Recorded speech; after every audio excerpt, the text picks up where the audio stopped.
여러분 안녕하세요. 만나서 반갑습니다. 신촌 YBM 강준호 강사입니다.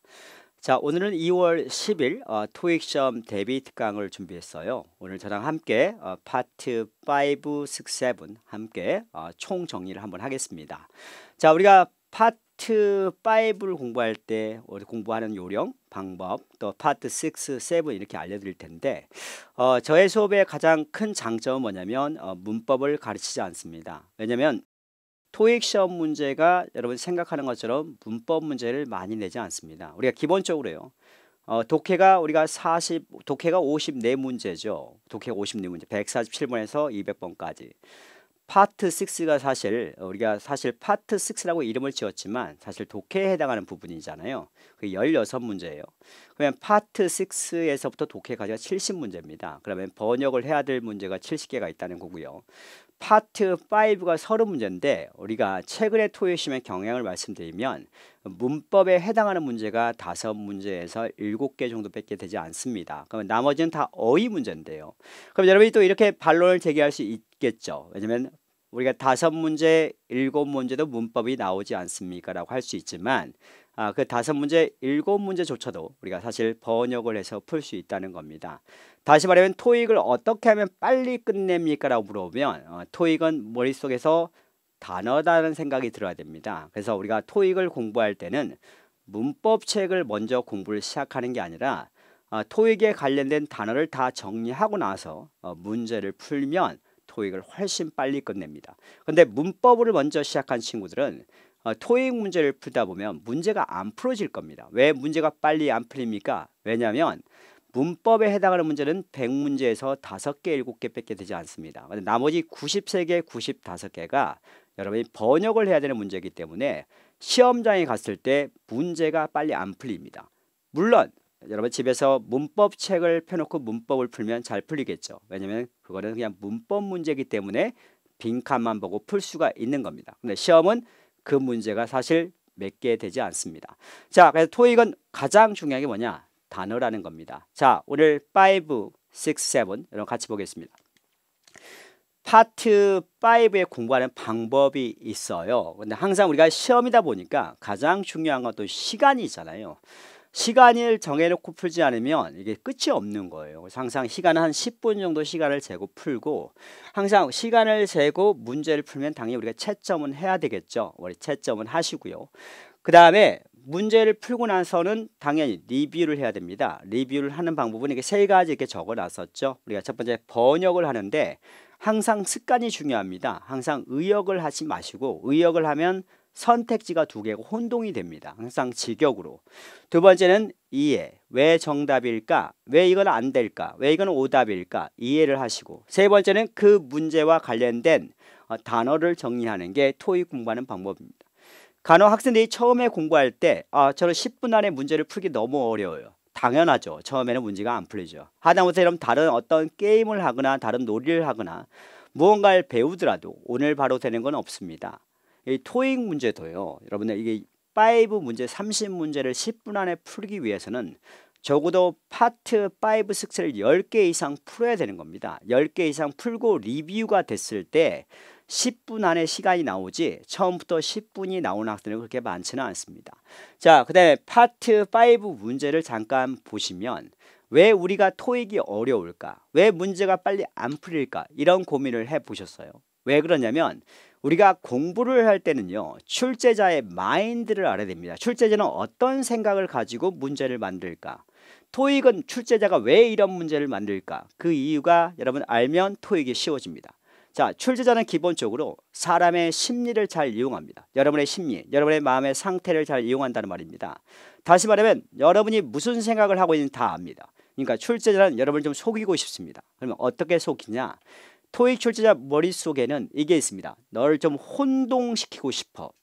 어떻게 혼동시키냐면 이런 방법이 있는 겁니다. 자, 보시면 토익 출제자 머릿속에는 항상 이런 게 있습니다. 이런 동사가 되는 단어보다는 항상 문장에 이 단어를 좀 많이 넣습니다. 이 단어가 뭐냐면 동사도 되고 명사가 되는 이런 단어를 문장 속에 넣는 겁니다. 왜 넣는 겁니까?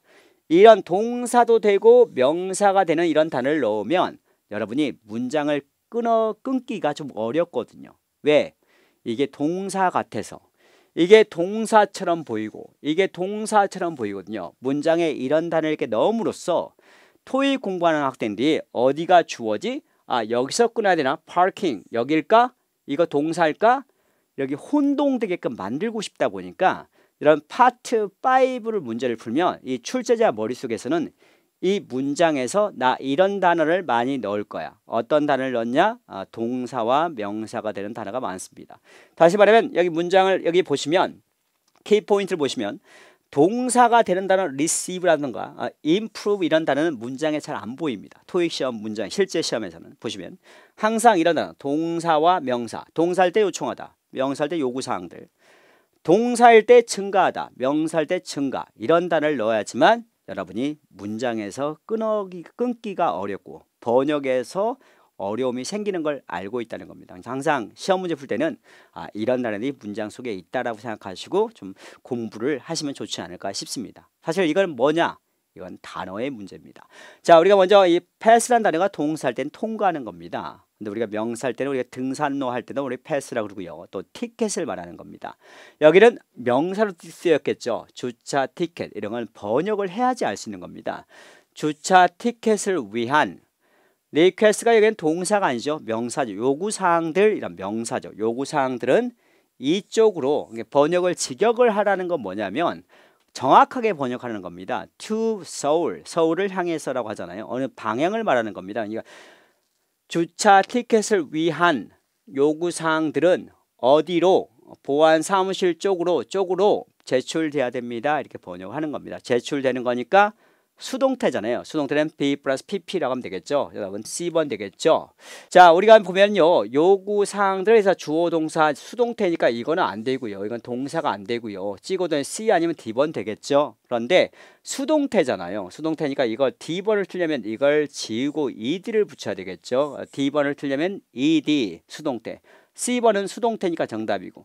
저 B번 찍었습니다. B번을 찍으려면 앞에 조동사가 와야 되겠죠. should be 이런 식으로 써야 되겠죠. 자, 그 다음 문제 보겠습니다. 3번 문제입니다.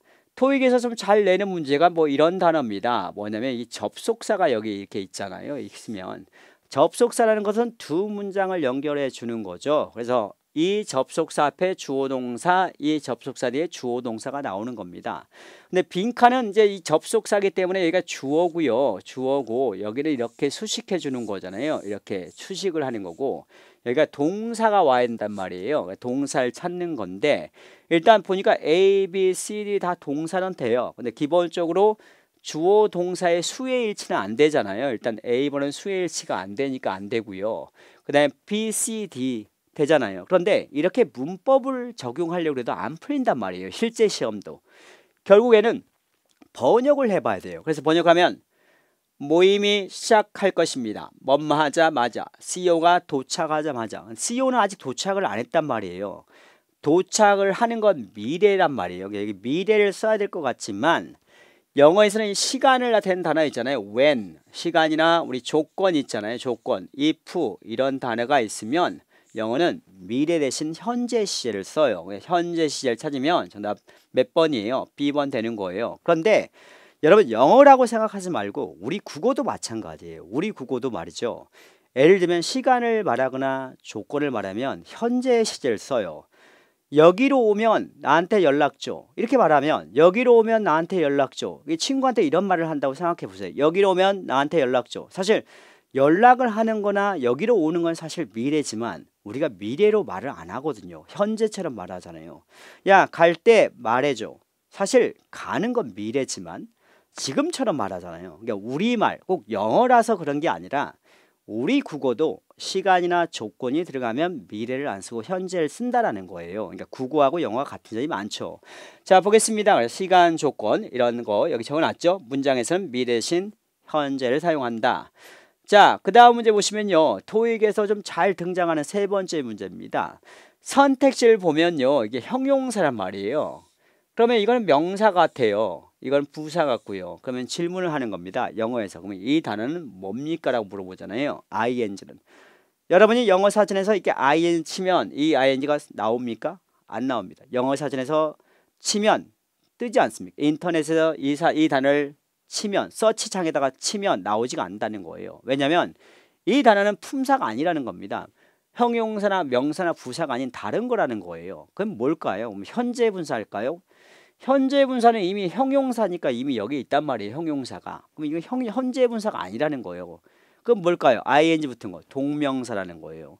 다시 말하면 시험을 봤을 때 이런 거가 나온다는 거예요. 형용사와 ing 이렇게 형용사와 ing 선택의 문제가 나온다는 거예요. 그러면 머릿속에서 바로 딱 보자마자 야 이건 형용사고 말이야. 이건 동명사야. 동명사는 동사니까 번역할 때 뒤에서부터 하잖아. 번역을 뒤에서 하잖아요. 고객을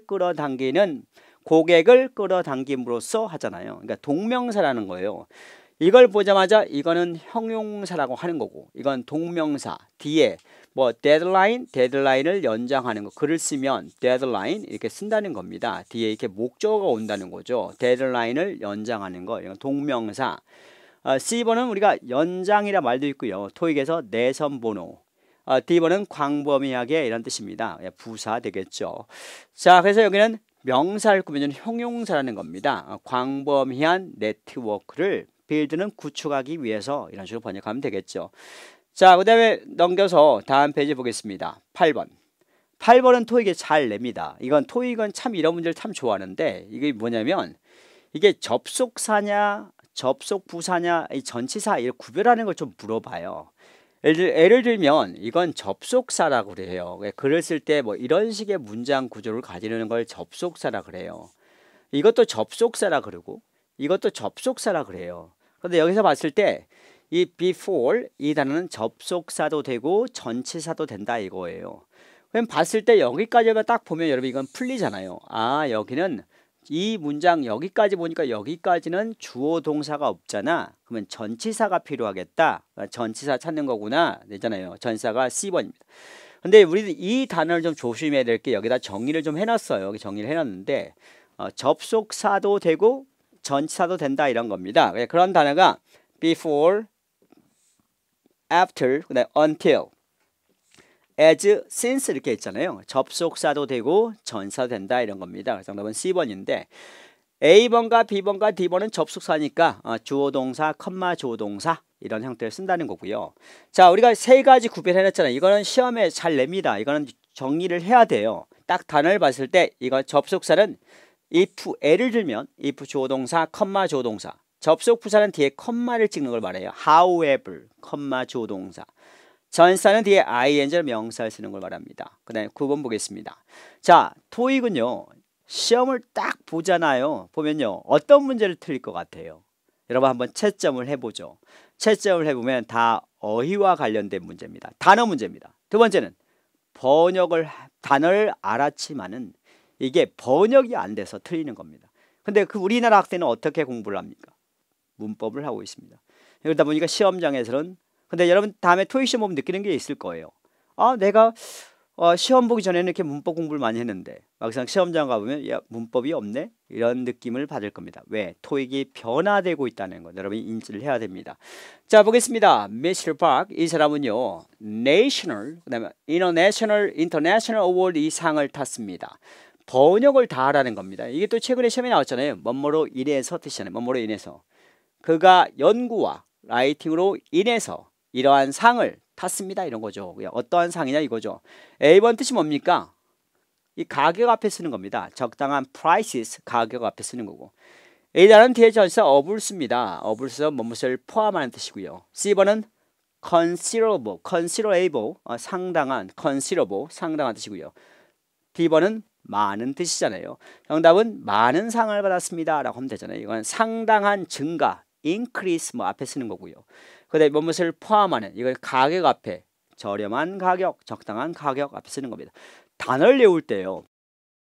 학생들 단어를 외울 때 막 이렇게 외우는 사람 있잖아요. considerable 이렇게 외우면 절대 그 단어를 외울 수 없습니다. 왜냐면 우리가 여러분 연예인들이 있잖아요. 연예인들 이름들 보면 다 가명을 쓰잖아요. 연예인들 이름이 왜 가명을 쓰는 겁니까? 왜냐면 가명을 써야지만 여러분 대중들이 더 기억을 하기 쉽게 만드는 마케팅의 일종입니다. 다시 말해 여러분 이 단어를 이렇게 외우면 단어를 못 외우는 겁니다. 단어를 외울 때는 어떻게 외우냐면 사람이 기본적으로 뭔가를 외우려면 두 가지 조건이 있어야 됩니다. 첫 번째는 연상할 수 있는 게 있어야 됩니다. 떠올릴 수 있는 거. 두 번째는 내용을 이해를 할 수 있는 어떤 근거가 있어야 되는 겁니다. 근데 그게 없으면 못 외우죠. 그런데 이 단어를 봤을 때 이걸 갖다가 외우는 거는 연상할 수 있는 것도 없고 그 다음에 이해를 할 수 있는 방법도 없잖아요. 그래서 단어가 암기가 안 되는 겁니다. 그러면 어떻게 해야 됩니까? 단어를 외울 때는요 항상 이런 단어가 있으면 아 넘버구나 이렇게 생각하는 겁니다. 연상할 수 있는 걸 만드는 거예요. 넘버 수잖아요. 아 수를 나타내는 단어구나. 수가 많은. 이거는요 상당한이잖아요. 그럼 이렇게 못 외우잖아요. 그럼 이 단어를 그대로 외우지 말고 아 이 단어와 좀 동의어를 외우는 겁니다. substantial 연상할 수 있게끔 이렇게 단어를 옆에다가 붙여놓는 겁니다. 그러면 이거는 include잖아요. 포함하다. 그 단어의 형용사구나. 이 단어는 뭔 말 여유가 있다. 여유가 있다다 보니까 우리가 가격과 관련이 있구나. 그래서 가격이 적당한 이런 식으로 좀 이해하면 어떨까 싶습니다. 10번. 10번은 제가 이거 토익 잘 낸다고 했죠. 토익 시험 칠 때 제가 되게 좋아하는 문제예요. 일단 우리가 주어 동사가 여기 있고요. 뒤에 또 앞에 주어 동사가 있으니까 접속사란 말이에요. 접속사가 찾는 건데 A번은 전사라고 그러고요. 그 다음에 D번은 접속 부사라고 그럽니다. 그래서 뒤에 컴마 찍는 거예요. 우리가 B번 아니면 C번이잖아요. B번 아니면 C번인데 B번은 접속사, C번은 전치사도 되고 접속사도 되고 D번은 접속 부사도 되고 부사도 되고 이런 단어입니다. 자 보시면 미스 김 이 사람은 말이죠. 이번 연도에 이 심포지움에서 프리젠팅 할 겁니다. 발표할 것입니다. 누가? 그녀 자신이 발표하게 될 것입니다. 왜? 이 남자가 말이죠. 참석할 수 없기 때문입니다. 라고 해야 되겠죠. 문법적으로는 사실 두 개가 맞지만 번역을 또 해야 되죠. 그러니까 토익 문제는 결국에는 최종 정답을 찾는 것은 번역이라는 겁니다. 자 갑니다. 자 우리 8번과 유사한 문제 아까 했었죠. 그 다음에 우리가 그 다음 문제 보겠습니다. 자 보시면 또 단어 문제입니다. 우리 단어 문제 단어를 알아야지 풀 수 있는 겁니다. 첫 줄에 보니까 고마움을 표현하기 위해서 당신이 뭘 해준 거에 대해서 고마움을 표현하기 위해서 우리는 당신에게 할인을 제공하고 싶다 뭐 이런 말이잖아요. A번은 내구성이라는 뜻입니다. 그다음에 B번은 우리가 여기 손님이잖아요. 페이트론 손님이란 단어에서 유래된 겁니다. 손님이 저희 회사 제품을 애용해 주셔서 사랑했잖아요. 그러니까 애용이라는 뜻이고 C번은 만족, D번은 nominate라는 동사입니다. 이 단어의 명사형이죠. 임명이라는 뜻이죠. 여러분 제품을 많이 애용해 주시니까 고마움으로 할인을 제공하겠다라는 뜻이겠죠. 그다음 B번입니다. 자 5번 또 단어 문제입니다. 우리가 이렇게 단어를 외우면 못 외운다는 겁니다. 이렇게 외우지 말고 usually 이게 항상 연상할 수 있는 걸 단어 옆에다 붙이면 영어 단어가 다 외워집니다. 그런데 이렇게 외우니까 이게 안 외워지는 겁니다. 이렇게 외우지 말고 typically라고 typically를 usually 이게 떠올릴 수 있는 걸 항상 옆에다 붙이는 겁니다. 영어 단어를 외울 때는 patiently 인내심을 갖고 라는 뜻이고요. 그 다음에 우리가 C번은 정확하게, D번은 진실로 이런 단어입니다. 지난 2년 동안 이 사람의 업무 스케줄이 뭐 됐습니다. 일주일에 60시간 초과되었습니다 라고 합니다. 근데 지난 2년 동안이다 보니까요 한 번인 게 아니고 지난 2년 동안 쭉 이런 일이 있었다는 겁니다. 일주일에 60시간을 초과했다. 어떻게 초과했습니까? 보통 이렇게 되었다 이런 말입니다. B번은 인내심을 갖고 C번은 정확하게 초과했다. 이거 말이 안 되고요. 정확하게 우리가 계산을 했다. 이런 단어가 어울리겠죠. D번은 진실로라는 뜻입니다. 어휘 문제입니다. 어휘 문제 A번은 be careful 이런 말 들어봤죠. 조심해 이런 말 들어봤잖아요. B번은 뭔 말 자격 있는. 이 단어가 토익 시험에 잘 냅니다. 이 단어는 뒤에 전사 to가 오거나 뒤에 전사 for를 쓰거든요. 자, 그 다음에 C번도 시험에 잘 내고요. C번은 어떻게 시험에 냅니까? C번은 시험에 세 가지 냅니다. 1번 효과적인, 2번 뒤에 사람이 와서 유능한, 3번은 뒤에 날짜가 와서 어떠한 날짜로 시작으로 이런 토익에서 뜻이 세 가지인 단어입니다. D번은 인상적인 뜻이고요. 직원들은 이 대학의 직원들은 우리가 여기 힌트를 좀 주네요. 뭐뭐를 받을 자격이 있습니다. 이런 말이겠죠. 그래서 답은 몇 번입니까? B번 되겠습니다. 자, 그 다음에 또 어휘 문제입니다. A번 respond 응답하다 뜻이고요. 그 다음에 B번은 만들다. C번은 어떠한 과정을 좀 촉진시키다 뜻이고요. D번은 뜻이 세 가지로 보통 씁니다. 승진하다, 홍보하다, 또는 증진시키다, 장려하다 이런 뜻인데 토익 시험 보다가 여러분 이게 가장 많이 틀리는 문제예요. 이 동사어인데 토익 시험의 동사어휘는 뭐와 관련성이 많냐면 전치사와 관련성이 되게 많아요.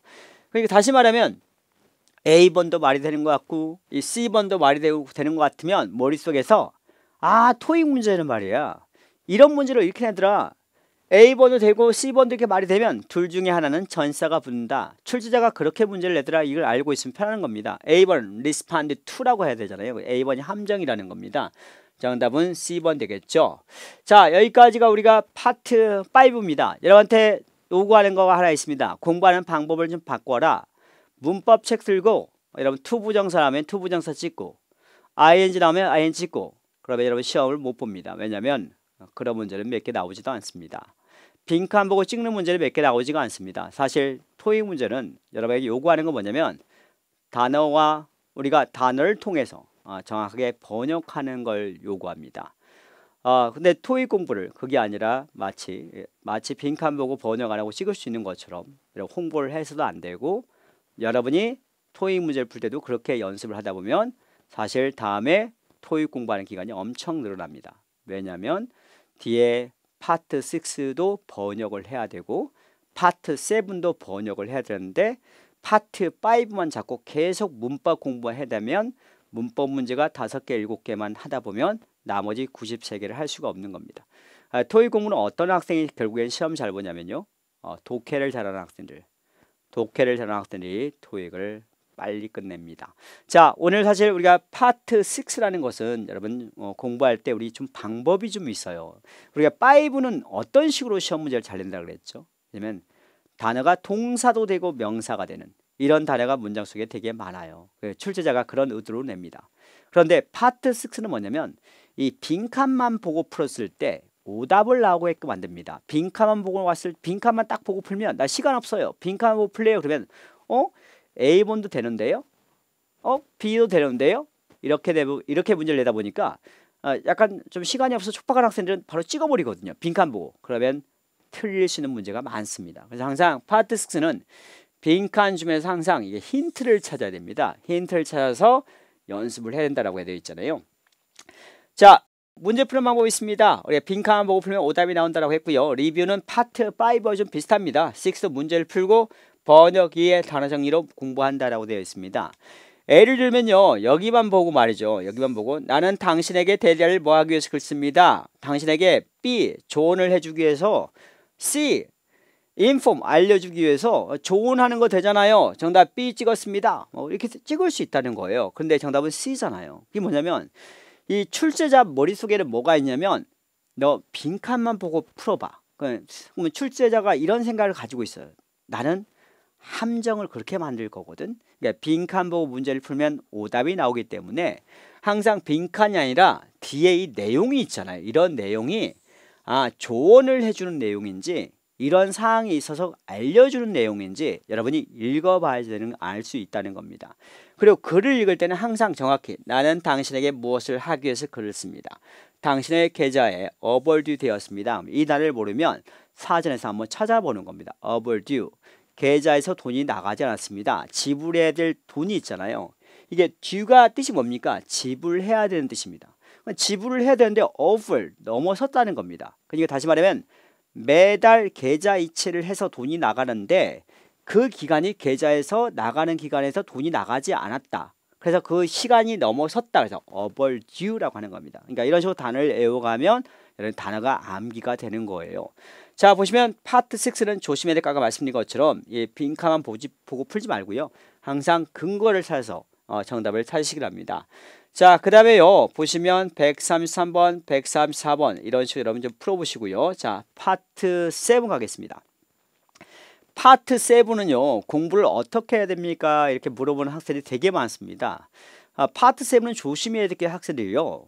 항상 보면 문제를 먼저 습관적으로 읽는 학생이 있어요. 왜 문제부터 읽냐고 물어보면 문제를 읽어야지 지문에서 정답을 찾을 거 아닙니까? 라고 해요. 사실 그건 틀린 말은 아니죠. 문제를 읽어야지 사실 지문에서 정답을 찾는 건 틀린 말은 아닌데 여러분이 문제를 한번 읽어보면 문제를 읽고 이게 지문을 보잖아요. 지문을 보면 이런 생각이 든단 말이에요.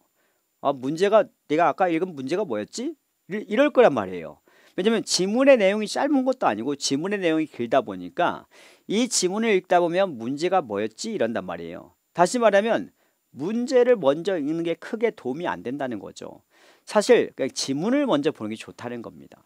근데 지문이 내용이 많다 보니까 이 지문의 내용을 다 기억하기 어렵잖아요. 뭐 기억하기 어려우면 문제를 풀 때는 첫 단락을 읽고 나서 문제가 풀어진지 보고, 또 두 번째 단락을 읽고 나서 문제가 풀어진지 보고, 세 번째 단락을 또 읽으면서 문제가 풀어지는 보고, 이런 식으로 한 번에 다 내용을 담기가 너무 어려우면 첫 단락 읽고 문제 풀고, 두 번째 단락 읽고 문제 풀고, 그것도 하나의 방법이라는 겁니다.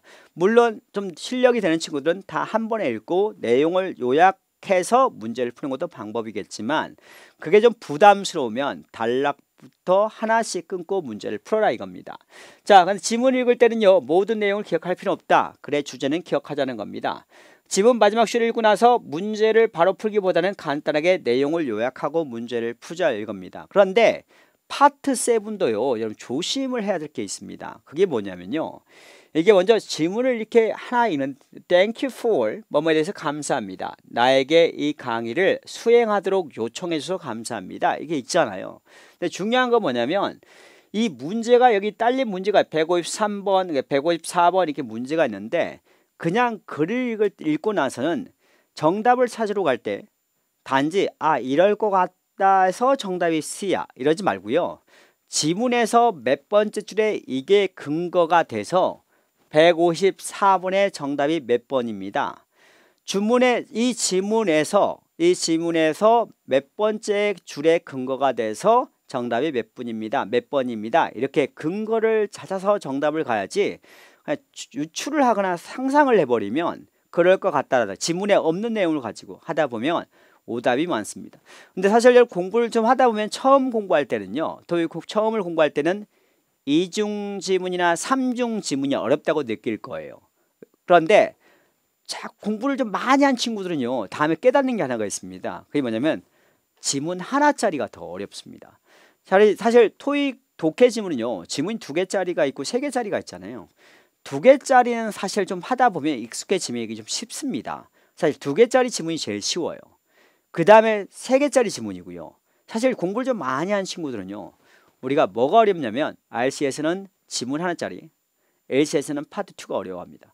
근데 처음에 접할 때는요, LC도 파트 3, 4로 어려워하고요, 처음에 공부할 때는 RC도 파트 7에서 이중지문, 삼중지문을 좀 어려워합니다. 독해도요, 여러분 문제를 풀 때는 어떻게 하냐면, 이걸 독해를 풀고 나서 한 문제당 1분이잖아요. 그럼 54분이에요. 54문제니까. 이 전체를 풀고 나서 시간 딱 54분 정해서 문제는 다 풉니다. 근데 리뷰하려면 너무 많잖아요. 그러니까 독해는 틀린 지문은 처음부터 끝까지 다 정확하게 번역을 해야 됩니다. 번역을 하고 난 다음에는 주제를 잡고 그 지문에서 모르는 단어는 정리하고, 이렇게 여러분 모르는 단어는 차곡차곡 시험 보기 전까지 정리를 하고, 시험 보기 전날에는 쭉 한번 보고 시험장에 들어가면 여러분이 이제 시험을 잘 볼 수 있습니다. 여러분 토익 점수가 정체한 이유, 여러분 토익 점수가 잘 나오지 않는 이유, 그것은 바로 단어에 있습니다. 단어, 오늘도 토익은 1번도 단어고 2번도 단어고 3번도 단어입니다. 단어가 제일 중요한 겁니다. 그래서 앞으로 공부할 때는 단어 공부하고요, 문법은 어떻게, 문장 구조 정도만, 그 다음에 단어와 독해, 번역 연습 이렇게 하시면 여러분 남들 토익 2달, 3달 할 때 여러분 3주면 끝낼 수 있습니다. 여러분 토익 점수를 가장 빠르게 도달할 수 있는 방법은 여러분 공부하는 방법을 바꾸는 겁니다. 여러분 오늘 수고 많으셨고요, 앞으로 이번 달 토익 시험에 여러분 시험 잘 볼 수 있기를 기원하겠습니다. 자, 지금까지 여러분 이 동영상 봐주셔서 감사합니다.